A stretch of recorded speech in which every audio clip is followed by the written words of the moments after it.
Another day of somewhat tepid price action, but record high? Action may have been tepid, but as Scarlett said, it's still a record high. And you know what? Sometimes you take the wins as you can get them. 53.21 right now on the S&P 500, a gain of just about 0.2%. But we also saw the Nasdaq as well also climb back to fresh record highs. A lot could change here over the next 24 hours. Of course, about 24 hours from now, we are going to get that big earnings report out of Nvidia. Elsewhere, though, there was a lot of activity. We saw a big downdraft today in the transportation average, the Dow Transports, with that led largely by trucking stocks as well as railroads, which took a huge leg down. But to the upside, we saw aluminum, we saw copper also continue to extend gains. Aluminum having a phenomenal day. And then keep an eye on Ether. There's a bunch of applications out there that the SEC is supposed to approve for an Ether ETF. Just a couple days ago, it looked like the consensus was that wasn't going to be approved. Now, some optimism here that could come to fruition. Ether up about 7% here on the day. But meanwhile, Scarlett, we go back to the individual market, and there were some big winners there. Absolutely. Well. Let's take a look at the best performer in the Nasdaq 100. That would be Tesla, closing up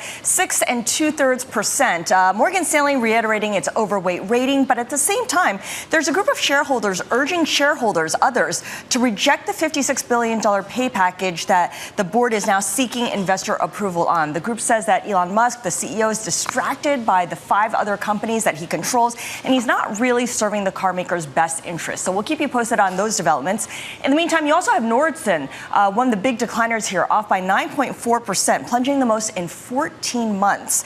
The industrial company makes adhesive systems, and it cut its full-year sales and profit outlook. What's going on is it says electronics customers are not yet following through on their planned purchases, and a weak agriculture cycle, the pressure from that cycle in Europe, is causing other customers to slow down their investments as well.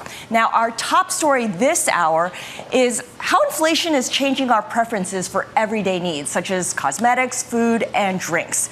When it comes to alcoholic drinks, U.S. consumers are increasingly willing to seek out new labels.